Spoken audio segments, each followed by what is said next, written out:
بسم اللہ الرحمن الرحیم۔ حضور صلی اللہ علیہ وسلم ارشاد فرماتے ہیں کہ اللہ تبارک و تعالی نے مجھ سے پہلے جتنے نبی تھے ان کی قوموں کو ایک دن عطا فرمایا عبادت کے لیے۔ ہفتے کے 7 دنوں میں یہودیوں نے ہفتے کا دن قبول کیا، عیسائیوں نے اتوار کا دن قبول کیا، لیکن فرمایا اللہ نے مجھے میری امت کے لیے جمعۃ المبارک کا دن عطا فرمایا۔ حضور اکرم صلی اللہ علیہ وسلم کا ارشاد ہے، سال بھر کے تمام دنوں میں سب سے زیادہ فضیلت والا دن جمعہ ہے۔ اللہ کے پیغمبر صلی اللہ علیہ وسلم فرماتے ہیں، فیہ خلق آدم، آدم کا گارہ بنا تو جمعے کا دن تھا۔ آدم علیہ السلام میں روح پھونکی گئی تو جمعۃ المبارک کا دن تھا۔ یہی جمعۃ المبارک کا دن تھا جس دن اللہ تعالیٰ نے آدم علیہ السلام کو سجدہ کرایا، جمعے کا دن تھا۔ جب آدم علیہ السلام کو خلافت ملی، جمعے کا دن تھا۔ جب آدم علیہ السلام زمین پر اتارے گئے، جمعے کا دن تھا۔ نوح علیہ السلام کی کشتی جس دن کنارے لگی تو جمعۃ المبارک کا دن تھا۔ ابراہیم علیہ السلام آگ کے شعلے سے باہر آئے تو جمعۃ المبارک کا دن تھا۔ ابراہیم علیہ السلام نے جب کعبۃ اللہ تعمیر کیا تو جمعۃ المبارک کا دن تھا۔ علماء نے لکھا ہے، اسماعیل علیہ السلام نے جب اپنی قربانی پیش کی تھی، مہینہ بے شک ذی الحجہ کا تھا مگر جمعۃ المبارک کا دن تھا۔ یوسف علیہ السلام کو کنویں سے نجات ملی، جمعۃ المبارک کا دن تھا۔ اللہ کے پیغمبر سیدنا محمد صلی اللہ علیہ وسلم کو سب سے افضل دن ملا تو جمعۃ المبارک کا دن۔ جب مکہ مکرمہ فتح ہوا تو جمعۃ المبارک کا دن۔ غزوہ بدر جس دن ہوا تو جمعۃ المبارک کا دن تھا۔ اسلامی تاریخ پڑھ کر دیکھیں، حیدر کرار کی شہادت ہوئی تو جمعۃ المبارک کا دن۔ نواسہ رسول جگر گوشہ بطول کو کربلا کے ریگزاروں میں جب جام شہادت نوش کر رہے تھے تو جمعۃ المبارک کا دن۔ اللہ کے نبی فرماتے ہیں کہ ہفتہ بھر میں تمام دنوں میں میری امت کے لیے اللہ نے جو سب سے زیادہ دن پسند فرمایا ہے وہ جمعے کا دن ہے۔ جمعہ اجتماع سے ہے، جمعہ ہونے سے پہلے جمعہ اجتماع سے ہے، جمعہ ہونے سے ہے جیسے آدم کے دنیا میں آنے کا دن جمعہ ہے، ایسے قیامت کے قائم ہونے کا دن بھی جمعۃ المبارک ہوگا۔ یہ دن ایک عظمت والا دن ہے، احترام اور تقدس والا دن ہے۔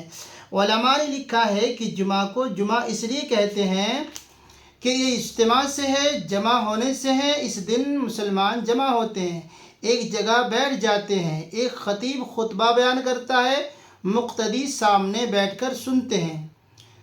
جمعہ اللہ کے دیدار کا دن۔ جب میدان محشر قائم ہوگا، جمعے کا دن ہوگا، اللہ تعالیٰ جنت میں اپنا دیدار کرایا کریں گے۔ وہاں دن رات کی یہ کیفیت نہیں ہوگی، سارا موسم ایک سا ہوگا۔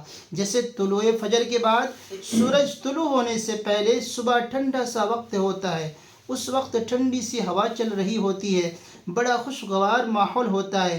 ایسا وقت ہوگا جو جنت میں ہر وقت مسلمانوں کو میسر آئے گا۔ اللہ کے پیغمبر صلی اللہ علیہ وسلم فرماتے ہیں، اللہ تعالیٰ تمام مسلمانوں کو جنت میں اپنا دیدار کرایا کریں گے، اس لیے ایک وقت متعین فرمائیں گے، اور جو وقت جنت میں دیدار کا متعین ہوگا، اگرچہ دن رات تو نہیں ہوں گے، لیکن ہفتے کے بعد جیسے ایک دن مسلمان مسجد میں جمع ہوتے ہیں، وہاں اتنی مقدار وقت گزرنے کے بعد ہر ہفتے جمعۃ المبارک کی گھڑیاں ہوگی جب اللہ اپنا دیدار کرایا کریں گے۔ یہ دن ایک بہت بڑی عظمت کا دن ہے، اللہ کی دیدار کا دن جمعہ کا ہے۔ علماء نے لکھا ہے، جب آپ لوگ مسجد میں جمع ہوتے ہیں، یہ عام دن نہیں، اس دن کو میدان محشر سے بڑی مناسبت ہے۔ حدیث پاک میں آتا ہے، جنت میں ایک میدان ہے، اس میدان کا نام میدان مزید ہے۔ اس میدان میں قیامت کے دن اللہ پوری انسانیت کو جمع فرمائیں گے۔ نبی، غوث، قطب، ابدال، آدم علیہ السلام سے قیامت تک پوری کی پوری انسانیت جنت کے اس میدان میں اکٹھی ہو جائے گی جس کا نام میدان مزید ہے۔ اللہ کے نبی صلی اللہ علیہ وسلم فرماتے ہیں، وہاں پر خدا سب کو جمع کریں گے اور وہاں پر کچھ نور کی کرسیاں رکھی جائیں گی، نور کے تخت رکھے جائیں گے۔ سب سے اگلی کرسیوں پر اللہ کے عرش کے قریب قریب انبیاء علیہ السلام ہوں گے، اس سے دوسرے درجے پر انبیاء کے صحابہ ہوں گے، تیسرے درجے پر علماء امت ہوں گے، شہداء ہوں گے، صالحین ہوں گے، اسی طریقے سے دور دور ہوتے چلے جائیں گے۔ اور درمیان میں ایک تخت لگایا جائے گا جس پر اللہ اپنی شان کریمی کے مطابق جلوہ افروز ہوں گے۔ اللہ اپنا دیدار کرائیں گے، اللہ اپنی ذات کا جلوہ دکھائیں گے۔ ہر شخص اللہ کو قریب سے ایسے دیکھے گا جس طریقے سے آپ کسی جگہ پر تقریبات اور پروگراموں میں جائیں، درمیان میں ایک کھلا سا اسٹیج بنا دیا جاتا ہے، ارد گرد کرسیاں رکھی جاتی ہیں کہ آخر میں بیٹھنے والا آدمی بھی بڑے قریب سے نظارہ کر سکے، قریب بیٹھنے والا بھی بڑی توجہ سے دیکھ سکے۔ حدیث میں آتا ہے کہ قیامت کے دن اللہ اپنے اس عرش پر اپنی شان کریمی کے مطابق میدان مزید میں جلوہ افروز ہوں گے۔ انبیاء علیہ السلام اپنی کرسیوں پہ بیٹھے ہوں گے، صلحاء شہداء اپنی کرسیوں پہ بیٹھے ہوں گے، امت کے نیک لوگ اپنے اپنے مقامات پر بیٹھے ہوں گے۔ جب اللہ تعالیٰ اپنا جلوہ دکھائیں گے، ہر شخص اللہ کے دیدار سے معمور ہوگا، منور ہوگا، معطر ہوگا۔ پھر اللہ اس دیدار کے دوران اپنی ذات کے جلوے دکھاتے ہوئے ان سے کہیں گے، حدیث میں آتا ہے جب جنت میں ساری نعمتیں مل جائے گی تو اللہ تعالیٰ پوچھیں گے تمہیں کسی اور نعمت کی ضرورت بھی ہے؟ تو نیک لوگ کہیں گے کہ اللہ جنت عطا کر دی ہے، نعمتیں عطا کر دی ہیں، سب کچھ عطا کر دیا ہے، اپنی رفاقت ہمیں دے دی ہے، ہمیں اب کسی چیز کی ضرورت نہیں ہے۔ اللہ فرمائیں گے ابھی تمہیں ایک چیز کی ضرورت باقی ہے لیکن میں نہیں بتاتا، اپنے ان علماء کے پاس جاؤ جن علماء سے جمعۃ المبارک کا خطبہ سنتے تھے، جن کے ہاں جمعہ پڑھا کرتے تھے، ان سے پوچھو کہ اب کوئی چیز باقی رہ گئی ہے، ہم اللہ سے وہ بھی مانگے۔ حدیث میں آتا ہے ہم سب لوگ اپنے اپنے عالم کے پاس جائیں گے جن کے پیچھے ہم نے جمعہ کی نمازیں ادا کی ہوں گی۔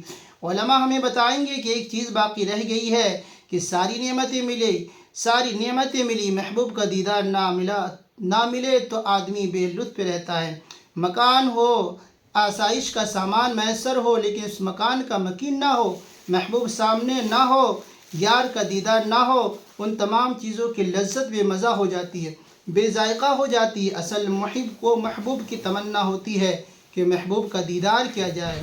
ہمیں علماء بتائیں گے کہ اللہ سے اللہ کا دیدار مانگے، پھر ہم وہاں کہیں گے اللہ بن دیکھے سبحان ربی الاعلیٰ کہا تھا، بن دیکھے سبحان ربی العظیم کہا تھا، بن دیکھے تیرے سجدے کیے تھے، بن دیکھے شہید خون میں لت پت ہو گئے تھے، بن دیکھے ان لوگوں نے جان پیش کی، بن دیکھے مال قربان کر دیا تھا، تجھے دیکھا نہیں تھا پھر بھی یقین کرتے تھے، راتوں کو جاگتے تھے، تجھے دیکھا نہیں تھا، دن کو بھوکے رہتے تھے، تجھے دیکھا نہیں تھا، تیرے پیغمبر کی زبان پر یقین کر کے ہم یہ سب کچھ کرتے رہے، اب تو اپنا دیدار کرا دے۔ پھر اللہ اس میدان مزید میں جمع کر کے تمام لوگوں کو بٹھا کر اللہ اپنا دیدار کرائیں گے۔ وہ دیدار کا وقت وہی ہوگا جو ہر ہفتے جمعے کا وقت ہوگا۔ بس جی۔